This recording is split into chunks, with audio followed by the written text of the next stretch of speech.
Episode 11। शाम के 7 बजे जैसे ही आदित्य अपने विला पर आता है, अंदर का नजारा देखता है तो उसकी आंखें सिकुड़ जाती है और रोहन की तो चीख ही निकल जाती है, क्योंकि रोहन गिरते गिरते बचा था। आदित्य एकटक सामने देख रहा था। हुआ यूं था कि आन्या इस समय किसी सर्कस से कम नहीं लग रही थी। वह अपने हाथ में पोछा लिए घर में पोछा लगा रही थी। घर में पोछा कम बार ज्यादा आया हुआ लग रहा था। इस समय उसकी भी हालत कुछ ठीक नहीं थी। पूरे चेहरे पर पसीना, पूरे कपड़े जो आदित्य की उसने पहनी थी वो पूरे अस्त व्यस्त हो गए थे। बाल घोंसलों के जैसे हो गए थे, जैसे वह काम करते करते अपने बालों को ही खींच रही हो। वह तीनों को आते ही नहीं देख पाती, क्योंकि आदित्य पासवर्ड खोल अंदर आता है। आयु कभी अपना चेहरा पोंछती थी तो कभी पोछा लगाती। वह पोछा कम एक पानी को इधर से उधर ज्यादा कर रही थी। तभी उसे आदित्य की भारी आवाज आती है, यह क्या कर रही हो तुम? आदित्य की आवाज सुन आन्या डर जाती है और पीछे देखती है तो तीनों के तीनों ही उसे घूर रहे थे। एकदम किसी अच्छे बच्चे की तरह खड़ी हो बोलती है, वह पोछा लगा रही थी। आदित्य अंदर आते हुए बोलता है, इसको पोछा लगाना कहते हैं।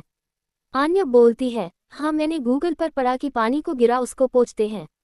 तभी वीर पूछता है, क्या तुमने कभी अपने घर में पोछा लगते भी नहीं देखा है? आन्या ना में सिर हिला देती है। वह सब अपने ही बात करने में व्यस्त थे, लेकिन आदित्य के कुछ हाव भाव ठीक नहीं लग रहे थे। दरअसल आन्या काफी भीग गई थी और आदित्य की शर्ट लूज थी, जिससे उसके ऊपर के बटन खोलने से आन्या के हल्के हल्के चेस्ट दिख रहे थे और अंदर पहनी हुई इनर बॉडी भी उसके ऊपर रिवील हो रही थी। आदित्य अपने हाथों की मुट्ठी बनाता है और जाकर आन्या के हाथ से वाइपर उठा फेंक देता है और आन्या को खींचते हुए ऊपर ले जाता है। रोहन वीर की तरफ देखता है। वीर बस हल्के से मुस्कुरा देता है और वह भी कपड़े चेंज करने चला जाता है। उधर ऊपर आदित्य आन्या को खींचते हुए अपने रूम में ले जाता है और उसे वॉशरूम में खड़ा कर देता है और शॉवर ऑन कर देता है। आन्या झटके से सावर का पानी पड़ने वह कपकपा जाती है और गुस्से में आदित्य से बोलती है, क्या हरकत कर रहे हो आप? आदित्य अंडरस्को मैं क्या हरकत कर रहा हूँ? पहले खुद को देखो, कितनी स्मेल आ रही है तुम्हारे अंदर से। अपनी बॉडी को अच्छी सी क्लीन करो। और जाने लगता है तो आन्या बोलती है, मेरी बॉडी में जैसे चाहूँ वैसे रखूंगी। आप कौन होते हो बोलने वाले?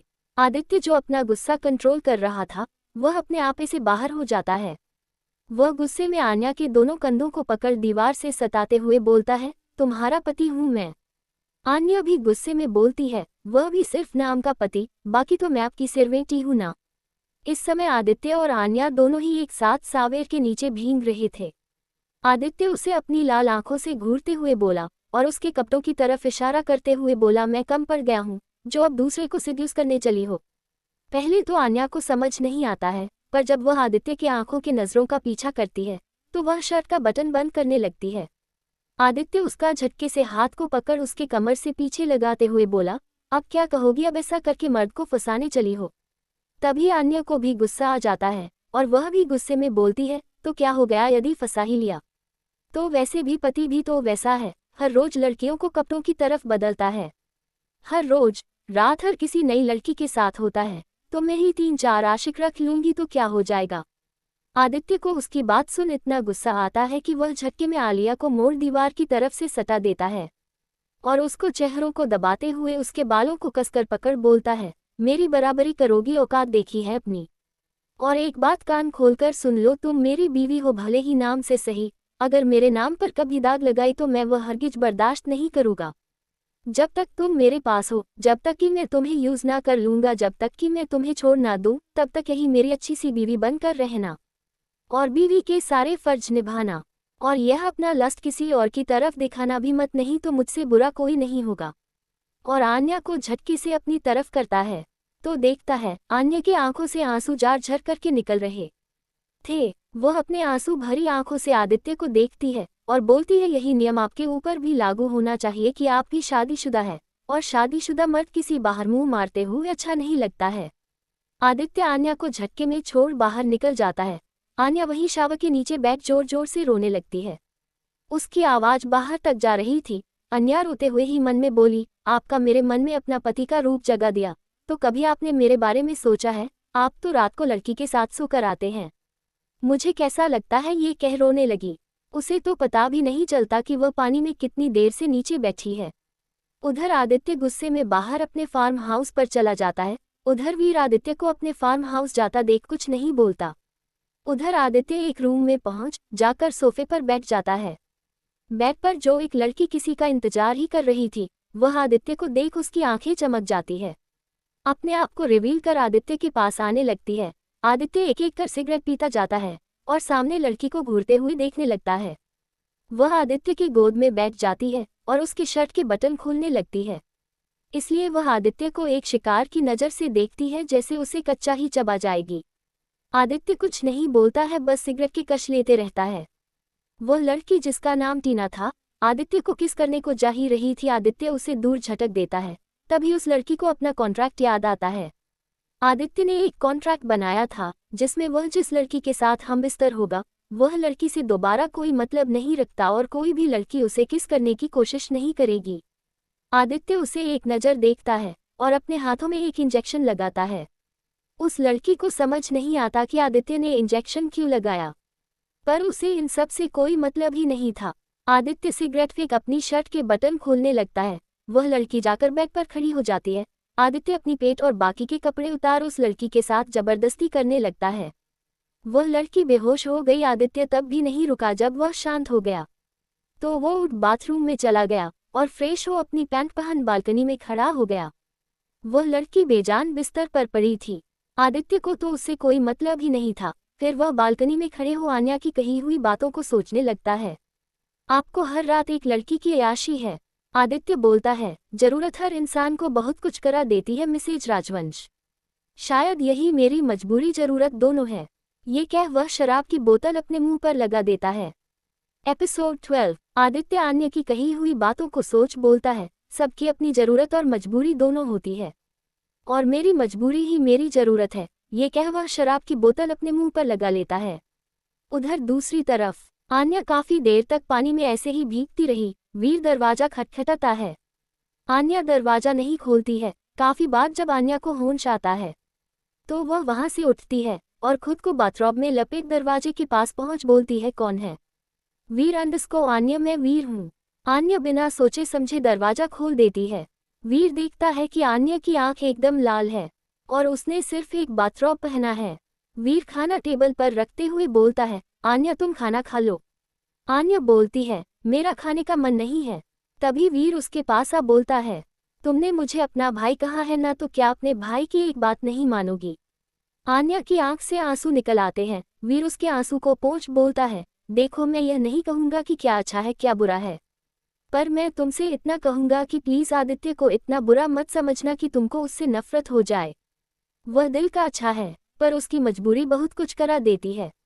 आन्या बोलती है, मजबूरी में आदमी इतना भी नहीं गिरता भाई कि वह किसी को कैरेक्टरलेस तक बोल दे। वीर उसका सिर सहलाते हुए बोलता है, मैं तुम्हें बस इतना ही कहूँगा कि सब कुछ समय पर छोड़ दो, और यदि तुम इस रिश्ते में रहना चाहती हो तो मैं तुम्हारा साथ दूंगा, और यदि इस रिश्ते में नहीं रहना चाहती हूँ तो मैं तुम्हारा यहाँ से निकलने में मदद करूँगा। आन्या के चेहरे पर मुस्कान आ जाती है और वह बोलती है, शादी कोई गुड्डे गुड़ियों का खेल नहीं है भाई। हाँ, मेरे अंदर बचपना जरूर है। हाँ, मुझे कुछ आता नहीं है, पर मैंने अपने माँ पापा को एक सच्चे रिश्ते को निभाते हुए देखा है और सच्चे रिश्ते की अहमियत को मैं समझती हूँ।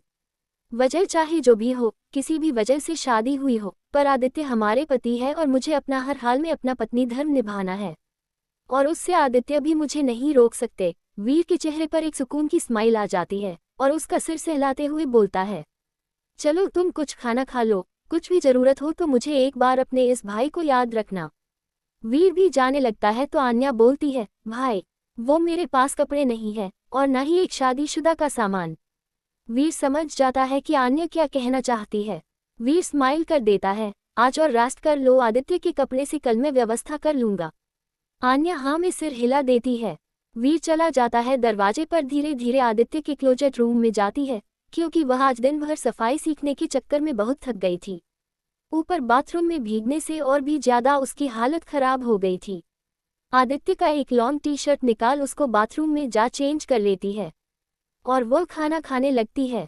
मुश्किल से एक रोटी खा पाती है और फिर खाना को वैसे ही छोड़ बिस्तर पर जा लेट जाती है, और सब कुछ सोचकर उसके आंखों से आंसू निकलने लगते हैं। पर वो इस बात से अनजान कि उसकी हर एक्टिविटी में, उसकी हर एक हरकत पर किसी की नज़र थी। जी हाँ, आपने सही समझा। आदित्य, जिसके रूम में हर कोने पर सीसीटीवी कैमरा लगा था, वह अपने मोबाइल से कनेक्ट कर आन्या के हर एक हरकत को देख रहा था और वीर और आन्या में हुई बातों को भी सुन रहा था। आदित्य बोलता है, मैं भी देखता हूँ मैसेज। आन्या, राजवंश, आप कब तक अपनी पत्नी धर्म निभाती हैं? आपने जो गलती की है उसकी सजा तो आपको मिलकर रहेगी, और आपकी इस तरह पत्नी धर्म निभाने से मैं आपकी गलतियों को माफ नहीं कर सकता, कभी नहीं। ये कह एकटक सामने चांद को देखने लगता है। कुछ देर बाद वह वहां से निकलता है और अपने जेब से एक नोट की गड्डी उस लड़की को बिना देखे उसके ऊपर रख वहां से चला जाता है। वह बालकनी के रास्ते अपने रूम में आता है। रूम में आता है तो दिखता है अंदर अंदर टेढ़ी मेढ़ी सोई हुई है। वह एकटक उसे देखने लगता है। वह उसके पास जा पता नहीं क्या होता है कि वह झुक उसके माथे को किस करता है। उसे ब्लैंकेट ओढ़ा उसके गाल को थपथपाते हुए बोलता है, मिसेज राजवंश, कल के लिए तैयार रहिएगा। ये कह स्माइल कर आन्या के बगल में सो जाता है। अगली सुबह 5 बजे आदित्य के नेट अपने रोजमर्रा की तरह ही 5 बजे उसकी आंखें खुल जाती है। पर आज कुछ रोज की अपेक्षा अलग था। जब वह अपनी आंखें खोलता है तो उसे अपने ऊपर कुछ भारी महसूस होता है। जब वह आंखें खोल देखता है तो आन्या किसी छोटे बच्चे की तरह पूरा का पूरा उसी को बिस्तर समझ उसी के ऊपर सो रही थी। इस समय आन्या की एक हाथ आदित्य की कमर पर, दूसरा आदित्य की गर्दन के नीचे, एक पैर आदित्य के ऊपर, उसका चेहरा आदित्य की गर्दन में छुपा एकदम जकड़कर सो रही थी। आदित्य बिना भाव का आन्या को देख रहा था। तभी आन्या हल्का सा उठती है और अपने सिर को उसके सीने पर दोबारा रब कर सो जाती है। आदित्य, समझ नहीं आता किस पर भरोसा करूं। यहाँ तो लोग नफरत भी करते हैं प्यार की तरह। वो धीरे से आन्या को अपने ऊपर से हटाता है, लेकिन आन्या उसे एक जोंक की तरह जकड़ कर सोई थी। तभी उसे आन्या का मासूम सा चेहरा दिखता है। वह उसे देखने लगता है, उसके फेशियल को देखने लगा। उसके आंख, नाक और उसकी नज़र उसके होठों पे टिक गई। वह उसके होठों को एक तक देखने लगा और अपने एक उंगली से उसके होठों को सहलाने लगा। तभी उसे आन्या की पिछली रात की कही बातों का याद आई। जैसे जैसे उसकी बातों को याद कर रहा था, उसका गुस्सा बढ़ता ही जा रहा था और वह झटके से आन्या को अपने से दूर कर देता है। और हमारी आन्या भाई, एक नंबर की कुंभकर्ण, उसे कोई फर्क नहीं पड़ता कि कौन धकेल रहा है। आदित्य उसे एक नज़र देख साइड में पड़े जग का पानी पूरा का पूरा उसके ऊपर उड़ेल देता है। आन्या, जो अपने सपनों की नींद में सोई थी, वह हड़बड़ा कर उठ जाती है और बोलती है, बचाओ बचाओ, कोई बचाओ मुझे उस राक्षस, कमीने, दुष्ट दानव से। कुछ देर में उसे एहसास होता है कि वह तो सो रही थी। फिर वह अपनी आंखें खोल जब वह सामने देखती है तो आदित्य उसे ही घूर रहा था। उसे देख आन्या को अपने कहे हुए शब्दों का एहसास होता है और वह अपना सर नीचे कर लेती है। आदित्य उसे ऑर्डर टोन में कहता है, पत्नी को पति से पहले उठ जाना चाहिए। जाओ और मेरे लिए ब्रेकफास्ट तैयार करो। फालतू हरकत करने से क्या तुम सारे कामों से बच जाओगी? ये कह वह बाथरूम में चला जाता है। आन्या फिर सोने जाती है तो आदित्य जाते जाते कहता है, मुझे 7 बजे मेरा ब्रेकफास्ट टेबल पर चाहिए। आन्या, जो सोने जा रही थी, वह तुरंत उठकर बैठ जाती है और आदित्य को कोसते हुए उठ बालकनी में फ्रेश हवा लेने चली जाती है। कुछ देर बाद आदित्य फ्रेश हो अपना जिम करने के लिए बाहर चला जाता है। आन्या जब आती है तो देखती है बाथरूम को दरवाजा खुला है, तो वह भी फ्रेश होने चली जाती है। अंदर जा फ्रेश हो बाहर आती है और नीचे किचन की तरफ चली जाती है। आन्या ने इस समय आदित्य का एक लॉन्ग टी शर्ट पहना था जिसमें उसकी गोरी गोरी टांगें दिख रही थी। नीचे रघु सारे सामान की तैयारी कर रहा था। तभी आन्या वहां पहुंचती है तो रघु बोलता है, गुड मॉर्निंग दीदी। आन्या उसे मुस्कुराकर गुड मॉर्निंग कहती है और बोलती है, और रघु, आज क्या बना रहे हो? रघु उसे हैरानी से देखते हुए बोलता है, दीदी, मुझसे तो कहा गया कि आज से सारा ब्रेकफास्ट, लंच, डिनर आप तैयार करेंगे। आन्या जब ये सुनती है तो फिर उसकी बची उम्मीद थी वह भी टूट जाती है। क्या कह रहे हो रघु? रघु अंडस को हाँ में सिर हिलाता है तो आन्या वही स्लैब पर बैठ अपना सिर पकड़ बोलती है, इससे पहले कौन खाना बनाता था? रघु बोलता है, इससे पहले या तो वीर भैया या तो आदित्य भैया ही बनाते थे। क्या तुम्हें हेल्प करने की परमिशन है? आन्या रघु से पूछती है। रघु बोलता है, मैं आपको सब सामान कहाँ पर है बस ये बताने में हेल्प कर सकता हूँ। आन्या कुछ नहीं कहती। वह बोलती है, तुम्हारे पास मोबाइल है? रघु उसे अपना मोबाइल दे देता है। आन्या पूछती है, तुम्हारे साहब जी सुबह के ब्रेकफास्ट में क्या खाते हैं? आन्या तो ऐसे पूछ रही थी जैसे वह कहीं की मास्टर शेफ हो। रघु बताता है, आज मंडे के दिन ऑमलेट और half fry omelette, salad, orange juice, vegetable sandwich, ये सभी के लिए बनेगा। आन्या, क्या यार एक चीज नहीं खा सकते हैं? ये कह मुंह बना लेती और मोबाइल में रेसिपी देखने लगती है। रघु सामान बता चला जाता है। आन्या देखती है 6:30 बज चुका था। वह हड़बड़ाते हुए जल्दी जल्दी मोबाइल में रेसिपी देखती है। किचन में से सामान निकाल उसे जैसे जैसे बताता है वैसे वैसे बनाने का प्रयास करती है। यह अलग बात थी कि जिसमें नमक डालना चाहिए था उसने चीनी डाल रही थी। आदित्य, वीर, रोहन तीनों ही ब्रेकफास्ट के लिए चेयर पर बैठते हैं। आदित्य भाई, आप यहाँ हैं तो ब्रेकफास्ट कौन बना रहा है? तो रघु कहता है, भैया आज ना आने दीदी ब्रेकफास्ट बना रही है। रोहन बीते हुए कल का पोछा लगाना याद आ जाता है और वह बोलता है, आदि भाई आपको नहीं लगता उनको पोछा लगाने नहीं आता है, वह ब्रेकफास्ट क्या बनाएगी? आदित्य उसे घूर कर देखता है तो फिर वह चुपचाप बैठ जाता है। तभी आयु हाथों में ट्रे लिए बाहर आती है। उसकी हालत देख सबके सब शॉक्ड हो जाते हैं। एपिसोड 13। आन्या ब्रेकफास्ट लेकर डाइनिंग टेबल पर आती है तो सभी की आंखें बड़ी हो जाती, क्योंकि आज आन्या इस समय सिर्फ एक टी शर्ट पहना था जो उसके घुटनों के नीचे तक आ रहा था। सभी उसे अपनी हैरानी नजरों से खड़े देख रहे थे। तभी आदित्य कहता है, ऊपर जाओ। आन्या एक बार की तो समझ नहीं पाती है। तभी आदित्य उसे जोर से चिल्लाता है, I said go. Anya Aditya के ऐसे चिल्लाने से घबरा जाती है। जल्दी से दौड़ते हुए रूम में चली जाती है। वीर आदित्य को देख बोलता है, ये सब क्या है आदित्य? आदित्य कुछ नहीं बोलता और वह चुपचाप अपने रूम में चला जाता है। तभी रोहन, जो आन्या ने ब्रेकफास्ट बनाया था, उसे देख उल्टी जैसा मुंह बनाते बोला, वीर भाई मुझे क्या लगता है सर जल्दी ही आन्या मैडम से डाइवोर्स लेने वाले हैं। वीर उसे घूर कर देखता है तो रोहन बोलता है, ऐसे क्यों घूर रहे हो भाई? आदि भाई को खाना पसंद है और मैडम को आता ही नहीं तो फिर क्या होगा, यही होगा ना। वीर भी मुंह बनाए हुए खाने को देखता है। वह ऑमलेट का एक बाइट अपने मुंह में डालता है जिसमें नमक का भरमार था। उसके मुंह से निकल जाता है। रोहन हंसने लगता है। वहीं दूसरी तरफ ऊपर आन्या बेड पर बैठी रो रही थी। आदित्य कमरे में जाता है और बोलता है, अपना यह नौटंकी कहीं और करना, मैंने तुम्हें कल इतना समझाया फिर भी तुम मानने वाली नहीं हो। अब तुम्हें मेरे कपड़े पहनने की परमिशन किसने दिए? आन्या भी गुस्से में चिल्लाते हुए बोलती है, तो मेरे पास कपड़े नहीं है तो किसके कपड़े पहनूं, बिना कपड़ों के घूमूं? आखिर चाहते क्या हो आप? क्यों आप मेरे पीछे पड़े हो? मेरी गलतियां बताओ, मुझसे क्यों मुझे इतना टॉर्चर किया जा रहा है? नहीं आता मुझे खाना बनाना, नहीं आता मुझे घर के काम। प्लीज मैं आपके आगे हाथ जोड़ती हूँ, मुझे यहाँ से जाने दो, मुझसे और बर्दाश्त नहीं होगा। फिर आन्या गुस्से में बोलती है, अगर आपने मुझे कैद करके रखने की कोशिश की तो मैं बहुत जल्दी यहाँ से भाग जाऊंगी। उसकी यह बात सुन आदित्य उसके पास जाकर गला पकड़ लेता है और उसको बिस्तर पर धकेल देता है। क्या बोला तुमको? वो भी आज़ाद? सॉरी बच्चा, मुझसे आज़ाद होना इतना आसान नहीं है, बहुत मुश्किल से पाया है तुमको। आन्या की गर्दन पर उसकी पकड़ कसती जा रही थी और वह छटपटाने लगती है। और यह जो तुम अपना बदन हमेशा दिखाती फिर रही हो उसको कवर करके रखो। मैंने तुमसे एक बार नहीं बार बार कहा है, मुझे मेरी इज्जत बहुत प्यारी है। आन्या भी बोलती है, जो खुद दूसरे के कपड़े उतार कर फेंकता हो वह मुझे कवर करने की धमकी दे रहा है। आदित्य आन्या के गले को छोड़ उसके बालों को पकड़ के बोलता है, तो तुम्हारे साथ करूं? ओह हाँ, मैं ये कैसे भूल गया था विफाई कि तुम मेरी बीवी हो।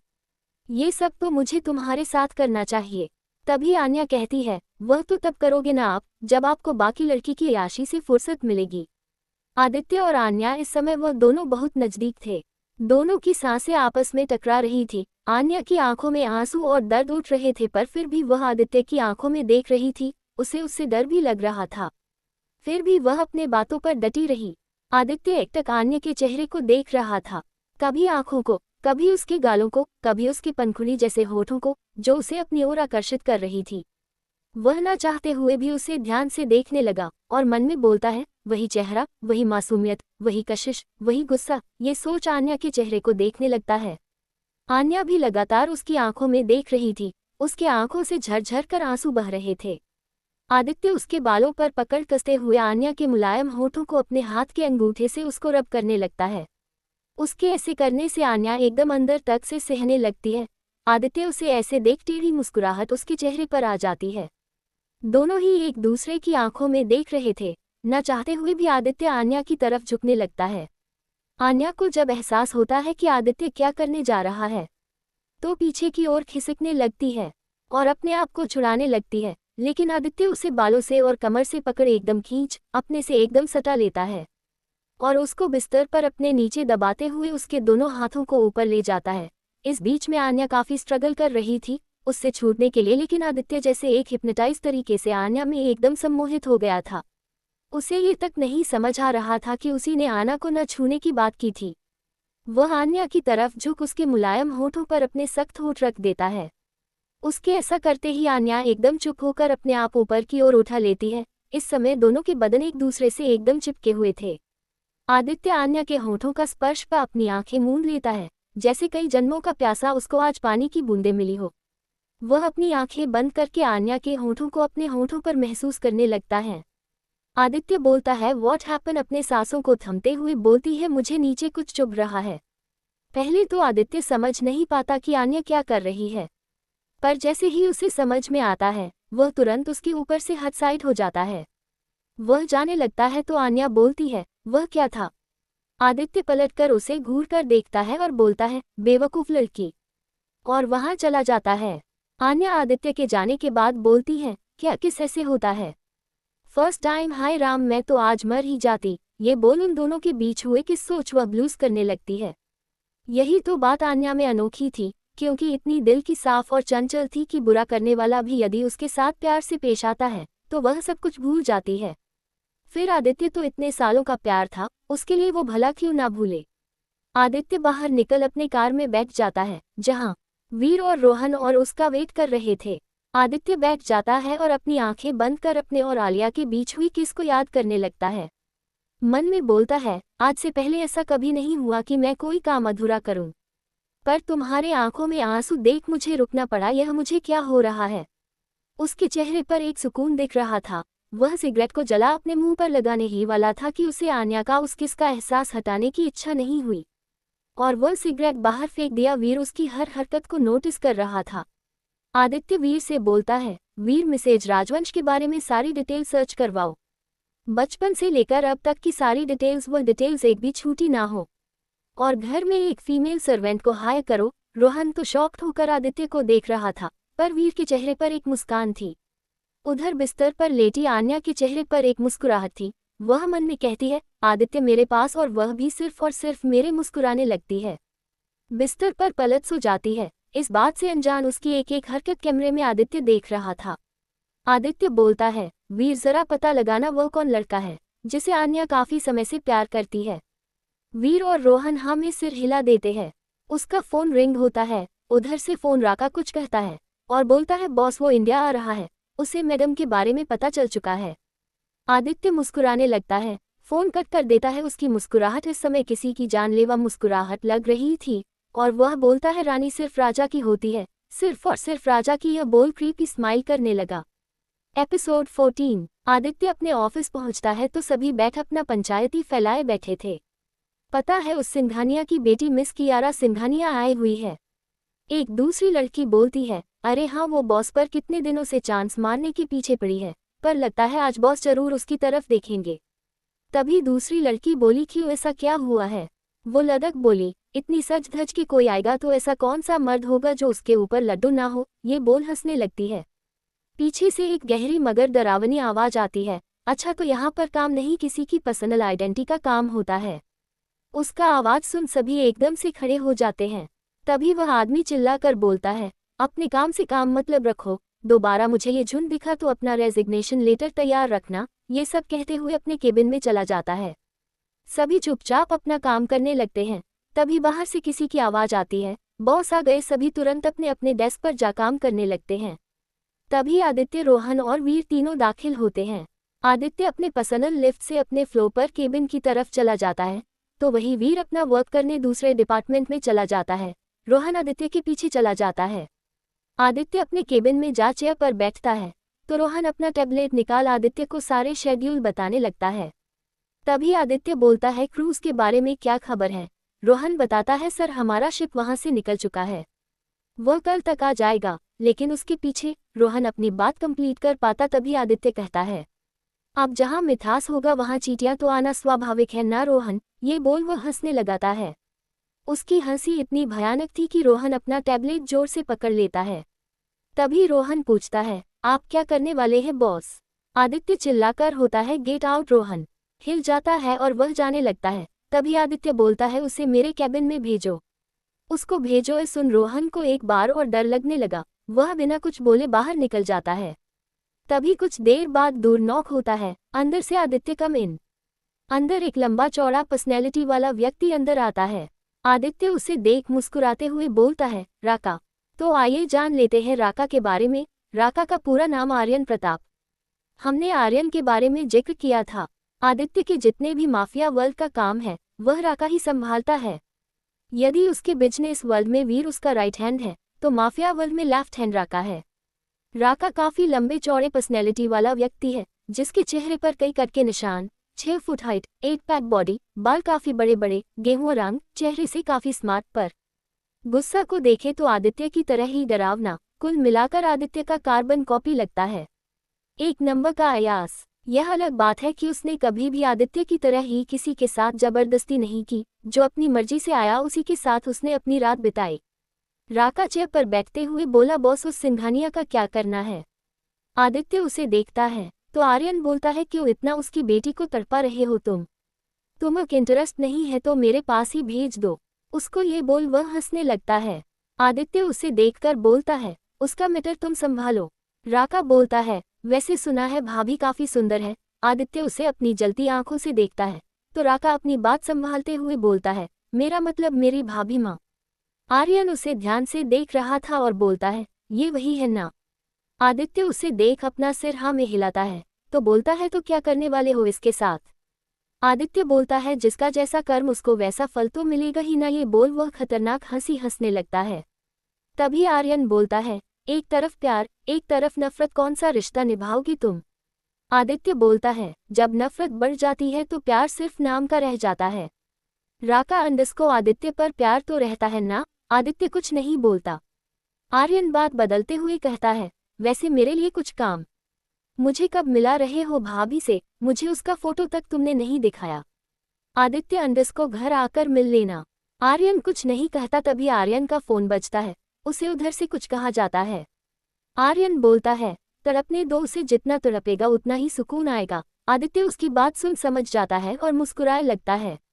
रोहन जो केबिन के अंदर बात सुनने का प्रयास कर रहा था, तभी राका की आवाज आती है, बेटा रोहन। रोहन उसकी आवाज सुनकर हड़बड़ाते हुए दूर खोल अंदर गिर जाता है, क्योंकि राका की आवाज ही ऐसी थी कि अच्छे अच्छे लोगों की बोलती बंद हो जाए।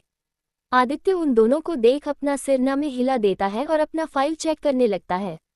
राका उठता है और रोहन को उठाते हुए उसके कंधे पर हाथ रख बोलता है, चल बेटा मुझे तुझसे कुछ काम है। रोहन बोलता है, मैं आपके साथ कहीं नहीं जाऊंगा, मैं बॉस के लिए काम करता हूँ। अरे चलो तेरे बॉस की ऐसी की तैसी, ये बोल उसे खींचते हुए लेकर चला जाता है। आदित्य मुस्कुरा देता है तो वहीं आन्या राजवंश विला में बैठे बैठे रघु का सिर खाए बैठी थी। रघु अपना काम कर रहा था और आन्या उसके पीछे लगी थी। रघु दे दो ना। रघु अंडस को नहीं दीदी मैं नहीं दूंगा। सोफा टेबल पोंछने लगता है। तभी फिर से आन्या उसके सामने आकर बोलती है, दे दो ना रघु, देखो मैंने तुम्हें अपना दोस्त बनाया है ना। रघु बोलता है, दीदी क्यों आप मेरी नौकरी ले जाना चाहती हो? आन्या अंडस को सिर्फ एक बार प्लीज समझो ना, कोई नहीं देख रहा है। और वह खडूस बागर बिल्ला काली आंखों वाला चुड़ैल शाम को आएगा। रघु अपने मुंह पर हाथ रख बोलता है, क्या दीदी आपने किसको चुड़ैल बोला? मेरे घर में तो कोई चुड़ैल नहीं है। और दीदी प्लीज आप ऐसा बात मत किया करो, मुझे डर लगता है भूतों से। अन्या उदास होकर अपना सिर पकड़ बैठ जाती है। उसकी आंखों से आंसू आने लगते हैं। रघु को ये देख अच्छा नहीं लगता है। वह किसी को मैसेज टाइप कर सेंड करता है। तभी कुछ देर बाद उस पर रिप्लाई आता है। उसे पढ़ने के बाद रघु खुश हो जाता है और आन्या के पास जा अपना मोबाइल सामने कर देता है और बोलता है, लीजिए अब बात कर लीजिए। आन्या छोटे बच्चों की तरह गुस्सा होकर, नहीं चाहिए मुझे अपना मोबाइल, अपने पास रखो। रघु उसके सामने से बोलता है, लो ना दीदी, क्यों अब तुम्हारे बॉस तुमको नौकरी से नहीं निकालेंगे। आपके लिए दीदी एक रिस्क तो ले सकता हूँ ना, आप मेरी फ्रेंड हो ना। आयु उसकी तरफ देखती है, फिर मुस्कुराकर रघु के गले लग जाती है। ये देख मोबाइल में हर चीज देख रहा आदित्य की भौहें तन जाती है और बोलता है, मैं बागर बिल्ला खडूस काली आंखों वाला चुड़ैल, नॉट बैड मैसेज राजवंश। जी हाँ, आप सब लोग सही समझे। रघु ने आदित्य को ही मैसेज किया था कि आन्या दीदी फोन मान रही हैं। आदित्य ने जो कैमरे के जरिए आन्या की सारी हरकत देख रहा था, वह उसे हामी भर देता है फोन देने के लिए। आन्या फोन लेकर उस पर एक नंबर ट्राई करती है जो स्विच ऑफ आ रहा था। फिर वह एक और नंबर ट्राई करती है, तभी उस पर रिंग जाने लगता है। आयु की आंखों से पानी आने लगता है। वह बोलती है फोन उठाओ मम्मा। तभी उधर से किसी की आवाज आती है, हेलो। आन्या अपने मुंह पर हाथ रख बोलती है मम्मा। तभी उधर से कोई बोलता है आन्या। आन्या बोलती है मम्मा। तभी उधर सुधा जी अपना फोन स्पीकर पर कर देती हैं, क्योंकि उनके पास इस समय कैलाश जी और कीर्ति दोनों ही बैठे हुए थे। तभी आन्या बोलती है मम्मी पापा कैसे हैं। कैलाश जी अपने बेटी की आवाज सुन तुरंत उससे फोन छीन बोलते हैं अनु कैसा है मेरा बच्चा। आन्या अपने पापा की आवाज सुन बिलक बिलक कर रोने लगती है। तभी कैलाश जी बोलते हैं क्या उस आदित्य ने तुझे टॉर्चर किया बेटा, इतना रो क्यों रही है। तभी आन्या अपने आंसू पोंछाते हुए बोलती है नहीं पापा, उन्होंने टॉर्चर नहीं किया, मुझे आप सबकी बहुत याद आ रही थी इसलिए मुझे रोना आ गया। तभी सुधा जी फोन लेते हुए बोलती है बेटा आप ठीक तो हो ना। आन्या बोलती है आप सबके बिना मैं कैसे ठीक हो सकती हूँ मम्मा। सुधा जी रुपए हम बहुत जल्द आपसे मिलने आएंगे बेटा, आप बस संयम रखें।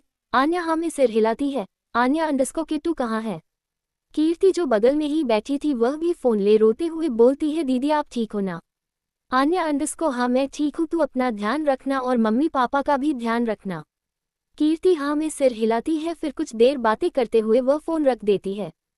फोन रखने के बाद आन्या बहुत जोर जोर से रोने लगती है और बोलती है I miss you my family. Aditya Anya का इस तरह रोना देख गुस्सा बहुत आ रहा था और बोलता है लगता है कुछ ज्यादा ही अपने फैमिली से अटैच हो, कुछ करना होगा। ये बोल उसके चेहरे पर तिरछी मुस्कुराहट आ जाती है। एपिसोड 15 शाम का समय। राजवंश बिला का बेल बजता है। रघु उस समय बाहर मार्केट में सब्जी लाने गया था।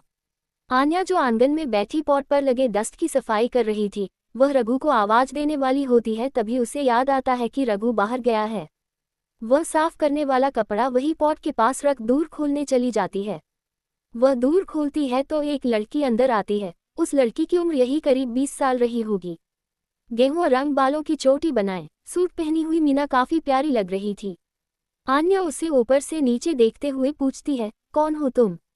तो वह लड़की मीना बोलती है मुझे यहाँ काम करने के लिए अपॉइंट किया गया है। आन्या उसे आंखें फाड़ देख रही थी, जैसे उसे विश्वास ही नहीं हो रहा था इस घर में काम करने के लिए कोई आया गया है।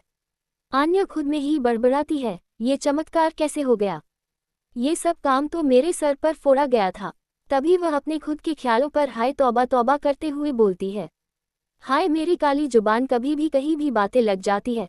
आन्या को अपने में ही इस तरह बड़बड़ाना देख मीना बोलती है अरे क्या हुआ आपको।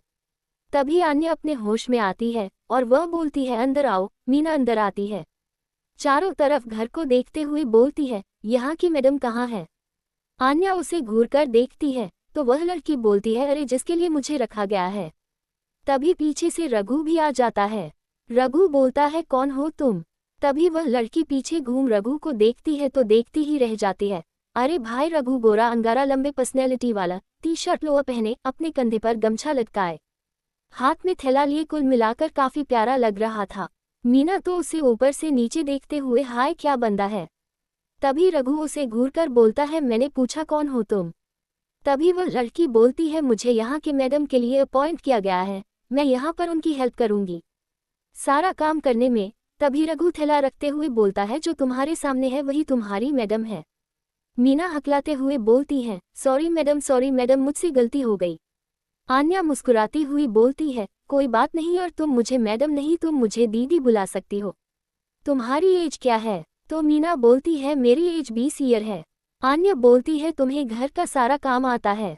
मीना हाँ में सिर हिलाते हुए बोलती है हमें घर का सारा काम आता है। आन्या तो तुम यही रहने वाली हो। मीना बोलती है हाँ मैडम मैं गांव से आई हुई हूँ और मैं यहीं पर रहने वाली हूँ।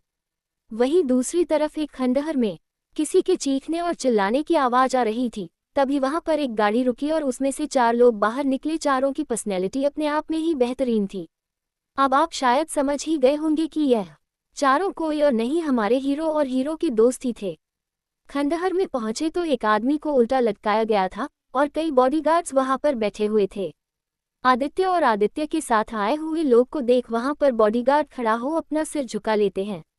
आदित्य वहां पहुंचता है तो एक बॉडीगार्ड वहां पर एक चेयर लाकर रख देता है जिस पर आदित्य एक राजा की तरह बैठ जाता है। उसके बाद वह अपने जेब से एक सिगरेट निकाल अपने मुंह पर रखता है। एक बॉडीगार्ड आकर उसके सिगरेट को जला देता है।